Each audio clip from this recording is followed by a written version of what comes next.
Nosso evangelho de hoje é Lucas 18, de 9 a 14.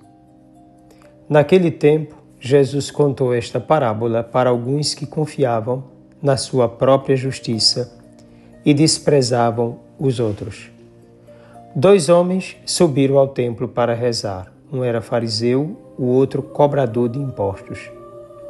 O fariseu, de pé, rezava assim em seu íntimo: Ó Deus, eu te agradeço porque não sou como os outros homens, ladrões, desonestos, adúlteros, nem como este cobrador de impostos. Eu jejuo 2 vezes por semana. Eu dou o dízimo de toda a minha renda.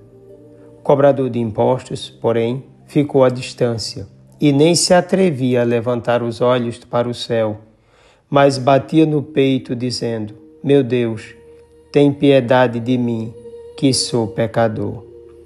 Eu vos digo, este último voltou para casa justificado, o outro não. Pois quem se eleva será humilhado, e quem se humilha será elevado. Palavra da salvação. Um fariseu quase santo em tudo. Esse quase santo em tudo eu coloco entre aspas.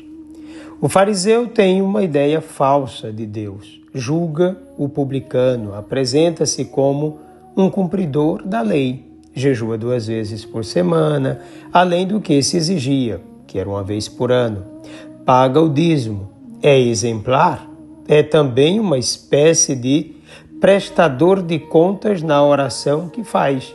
Compreende Deus como um patrão e exalta a si mesmo. Certamente trata-se de um aparente homem de Deus. Tudo fazia segundo as normas exigidas pela fé. Era cumpridor assíduo da lei. Em nada queria ferir a Deus. Era zeloso, dedicado e fiel. A questão é que diante de Deus, no momento de se colocar nas mãos do Senhor, revela-se um prestador de contas. Um homem que tudo fazia, possivelmente, também para receber honras e aplausos. Não estava ali para uma intimidade com Deus, mas para contar seus feitos, sua capacidade, sua vitória e ter Deus como um aliado. Basta ver a posição dele, está lá na frente, está de pé. Era um homem distante de si mesmo. O tempo todo fora de si, isto é, distante da realidade pecadora, da fraqueza pessoal, dos limites que o acompanhavam. Para os outros, aparentava ser um santo. Até na oração manifestava sua fraqueza tremenda, sem se dar conta do conhecimento de Deus. Então, o que dizia ao Senhor era apenas ilusão. Ele vivia uma falsa religiosidade, apegado aos enfeites religiosos, ao culto como lei ritual, mas não conseguia enxergar suas limitações e nem se colocar misericordiosamente à disposição dos demais que sofriam toda sorte de rejeição e limitações. Na verdade, nem se via como dom de Deus e nem sabia quais dons possuía para o bem dos que a ele acorriam ou dele dependiam. A hipocrisia religiosa não permitia perceber para onde Deus estava olhando. Faltava-lhe voltar-se totalmente para Deus e, por causa de Deus, dedicar-se ao bem dos seus irmãos e de todos aqueles em necessidade. Literalmente, esse fariseu não rezava realmente, pois quando exaltava a si mesmo, separava-se dos outros e fechava-se à gratuidade de Deus, afrontava e não atraía o Senhor. Um cobrador de impostos, ladrão de verdade, do outro lado, mais atrás. O publicano é realmente corrupto, usurpador, pervertido, ganancioso e explorador.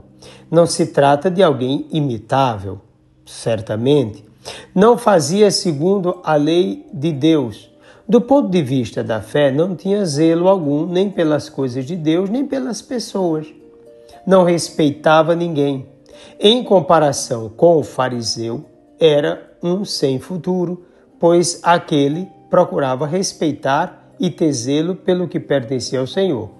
Pois bem, diante de Deus, colocou-se segundo sua realidade. Diferentemente do fariseu, compreendia Deus como bondade suprema e por isso mesmo humilhou-se. A única coisa que podia oferecer a Deus era a verdade de sua vida e dos seus interesses. Ele não conseguia se ver para além de sua condição pecadora. E esse gesto vai ser demonstrado quando se coloca no templo à distância e ali lançado quase que por terra, vamos dizer assim, porque ele baixa a cabeça, ele não consegue olhar, porque ele está vendo a miséria de sua vida. Em outras palavras, ele não se enganava quanto a si mesmo, queria apenas que Deus tivesse piedade dele. Então, ele vê o Senhor e seu poder e ao mesmo tempo vê a sua miséria. Nesse sentido, sua oração era verdadeira, era uma oração humilde. Esse colocar-se sincero diante de Deus conduz-o certamente a uma verdadeira mudança de mentalidade, o que lhe permite tornar-se um homem novo, capaz de ver nos ritos, símbolos, na liturgia e nas pessoas sinais de Deus e motivação para uma vida imbuída de fé, esperança e caridade. Pois bem, o texto não quer mostrar nenhum como modelo na condição de vida antes da conversão. O fato é que ambos estavam ali em oração, objetivando a comunhão com Deus, cada um a seu modo e segundo a forma própria de compreensão de Deus e de si mesmo. Não se pode negar que o fariseu, do ponto de vista legal, tinha uma vida perfeita, mas não sabia se colocar diante de Deus como uma criança, com humildade. Faltava-lhe o reconhecimento da misericórdia divina em ação na sua vida, um reconhecimento de sua debilidade, mesmo praticando as obras da lei, e a compreensão de que a salvação só é possível por graça de Deus e não pelas próprias forças. A religião sempre foi importante, mas o mau uso dela destruiu pessoas, tornando-as hipócritas e intragáveis. Já o publicano, um fora da lei, descumpridor de tudo, encontrou-se perdido em uma miséria, numa vida contrária à vontade de Deus, soube se postar à disposição da misericórdia. Sabia que nada podia por si mesmo, que não tinha sequer salvação.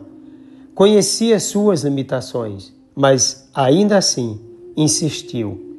Fez sua oração, esperando somente em Deus, que se agradou da oração dele. Em ambos, então, podemos ver realizadas as palavras do Magnificat. Exaltou os humildes, em Lucas 1,52, e de Mateus 23,12, quando diz: quem se exaltar será humilhado, e quem se humilhar será exaltado. Deus acolheu a oração verdadeira do publicano e desprezou a oração do fariseu por se tratar de algo inútil, uma vez que não lhe saiu do coração.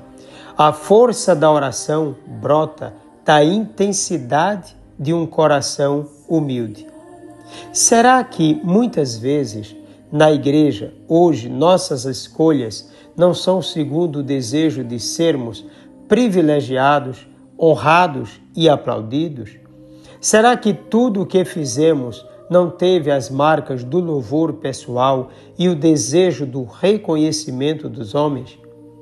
Será que não temos a tentação de querer a salvação segundo nossas próprias forças?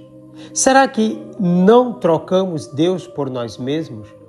Que tipo de imagem temos de Deus? Será Deus uma espécie de patrão? Enxergamos Deus como bondade eterna? Pois bem, somos convidados a reconhecer diante de Deus que tudo o que fizemos ou devemos fazer de bom pertence a Ele, que o bem a ser feito vem por vontade dEle, que a nossa parte é uma resposta na força do seu Espírito. Ninguém faz o bem por si somente. É pela graça de Deus que o bem é realizado, que sua palavra é cumprida, que nos tornamos homens bons, pois Ele é que é o bom. A bondade é o próprio Deus. Deus é a bondade. Necessitamos de Deus em tudo.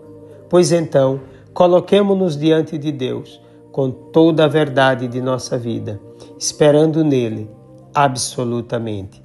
Lembrando que, se formos humildes, a nossa oração atravessará as nuvens e chegará a Deus. Desça sobre ti a bênção do Deus Todo-Poderoso, Pai, Filho e Espírito Santo. Um forte e carinhoso abraço.